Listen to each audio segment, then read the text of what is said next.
पापा अब मैं 12th क्लास में आ गई हूँ। मुझे पता है टुनटुनी बेटा। मुझे लगा आपको शायद ध्यान भी न हो, आप घर पर वैसे भी बहुत कम रहते हो। मुझे अपनी कोचिंग लगवानी है। इतनी सी बात? अरे कड़कनाथ मेरे दोस्त हैं, शहर के सबसे रईस आदमी हैं। उनके अंडर में टूनी कोचिंग सेंटर चलता है, मैं वही बात करके आता हूँ। टुनटुनी के पापा टूनी कोचिंग सेंटर जाते हैं। रात के 10 बज जाते हैं, लेकिन टुनटुनी के पापा घर नहीं लौटते। पापा कहाँ रह गए? काफी देर हो गई, वो फोन भी नहीं उठा रहे हैं। टुनटुनी और उसकी मम्मी टूनी कोचिंग सेंटर पहुंचते हैं। वो देखते हैं कि क्लासरूम में टुनटुनी के पापा की लाश पंखे से लटकी हुई है। टुनटुनी चिल्ला पड़ती है, टुनटुनी के पापा को किसने मारा? क्या है टूनी कोचिंग सेंटर का राज? आइए सुनते हैं कहानी भूतिया चिड़िया कोचिंग सेंटर की। टुन्नू का परिवार मुंबई की एक कॉलोनी में रहता था। टुन्नू एक प्राइवेट स्कूल में टीचर था। टुन्नू जी, जब आप काम से वापस लौट कर आएंगे तो मेरे लिए आइसक्रीम लेते आइएगा। टुन्नू काम से लौट कर आता है तो उसका चेहरा उतरा हुआ था। क्या हुआ, उदास क्यों हो? स्कूल बंद हो रहा है, मेरी नौकरी चली गई।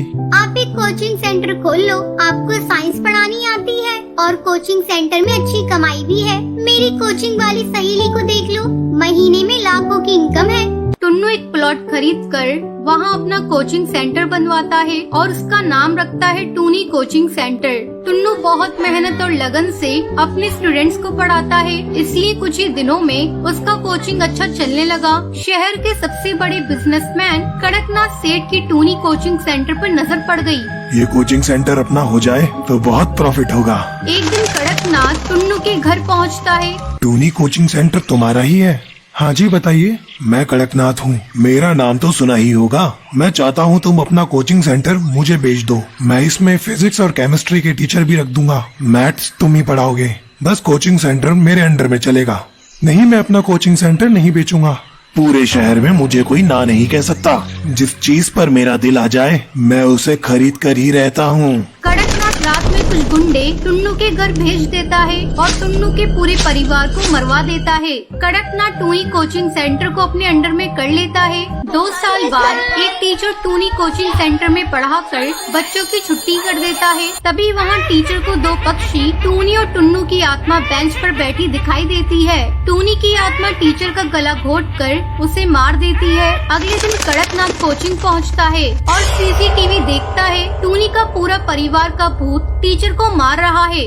अरे ये तो वही टूनी टुन्नू है, लगता है इनकी आत्मा भटक रही है। अगर ये CCTV फुटेज पुलिस के हाथ लग गई तो पुलिस टुन्नू और टूनी के परिवार की हत्या की भी जांच करेगी और मुझ पर शक करेगी, इसलिए पुलिस स्टेशन जाना बेकार है। कड़कनाथ एक तांत्रिक को बुलाकर पूजा पाठ करवाता है। वो दोनों आत्माएं मेरे पास तो नहीं आएंगी बाबा जी?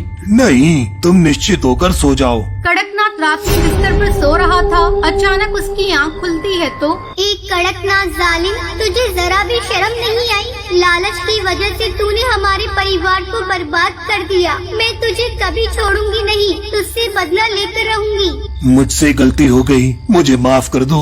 हमारा हंसता खेलता परिवार तूने अपने लालच के चक्कर में बर्बाद कर दिया। मैं तुझे छोड़ूंगी नहीं, मार दूंगी। कड़कनाथ अपने कमरे से बाहर भागता है और अपनी कार स्टार्ट करता है। वो कार से तांत्रिक के घर की ओर भागता है। टूनी और उसके पति टुन्नू की आत्मा उसकी कार में आ जाती है। अब तू हमसे बचकर कहीं नहीं भाग पाएगा। कड़कनाथ, तेरा समय आ गया है। कड़कनाथ डर के मारे कार नहीं संभाल पाता और उसकी कार खाई में गिर जाती है। कड़कनाथ मर जाता है। आज भी टूनी कोचिंग सेंटर में टूनी और टुन्नू की आत्मा भटकती है और पक्षी वहाँ जाने से डरते हैं। सुंदरवन जंगल में कालू नाम का एक कौवा रहता था। उसकी छोटी सी पान की दुकान थी। जंगल के सब पक्षी उसके हाथ के बने पान खाते थे। अरे भाई, जरा एक पान लगाना, जब तक तुम्हारा पान न खा लूं दिल नहीं भरता है मेरा। हाँ सोनू कबूतर, अभी लगा कर देता हूँ। कालू कौवे की दुकान पर चिड़िया भी उसके हाथ के बने पान खाने के लिए आती थी। अरे कालू भैया, जरा एक पान लगाना, जब तक मैं तुम्हारे हाथ के बने पान न खा लूं मेरा दिन शुरू ही नहीं होता है। हाँ टुनटुनी बहन, मैं जानता हूँ, अभी आपका स्पेशल पान देता हूँ। ऐसे ही काफी दिन गुजर जाते हैं। एक दिन कालू कौवा रात में अपनी पान की दुकान बंद करके घर जा रहा होता है। तभी उसे आवाजें सुनाई देती हैं। कालू कौवे, इधर आओ, मेरे तभी टूनी चिड़िया की आत्मा वहाँ पर आती है। कहाँ भागेगा तू कालू कौवे, तुझे मैं जान से मार दूंगी। तू जानता है 10 पक्षियों को मार के उसका खून 50 पक्षियों को पिलाऊंगी और पूर्णिमा की रात को मैं बहुत शक्तिशाली बन जाऊंगी।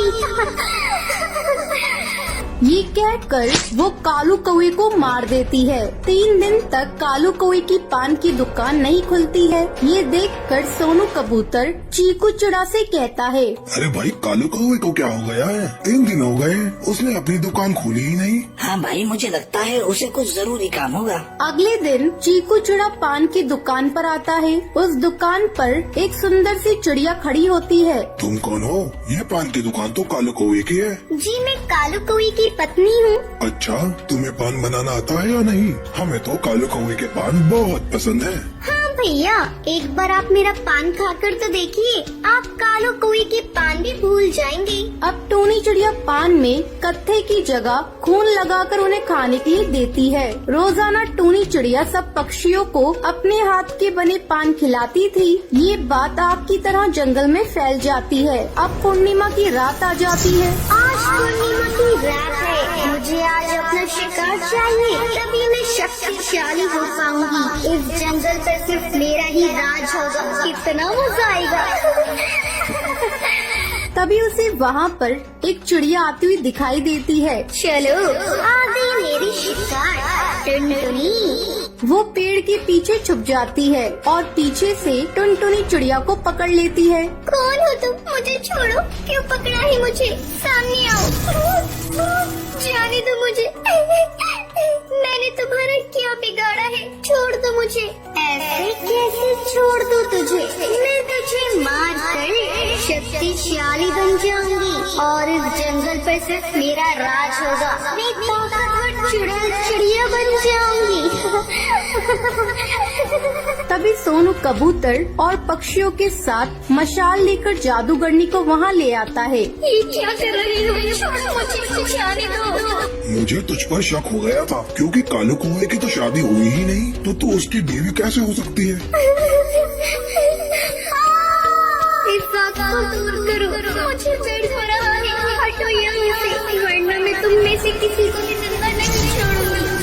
ये कहकर टूनी चिड़िया की आत्मा कालू कौवे की पान की दुकान में जाकर छुप जाती है। तभी जादूगरनी बोलती है, चलो जल्दी से इसे पकड़ो, वरना आज रात वो बहुत ही शक्तिशाली बन जाएगी और उसे रोकना नामुमकिन हो जाएगा। अब वो सब टूनी चिड़िया के पास जाते हैं। वो पान की दुकान पर छुपी होती है। जादूगरनी उस दुकान पर ताला लगाकर गुलाब जल और मंत्रों से उसे उसी में बंद कर देती है। अब उस दुकान के पास कोई भी नहीं जाता था। कोई अनजान पक्षी अगर उस दुकान के सामने से गुजरता था, उसे उस टूनी चिड़िया की आत्मा की आवाज सुनाई देती थी। पान कौन कौन खाएगा?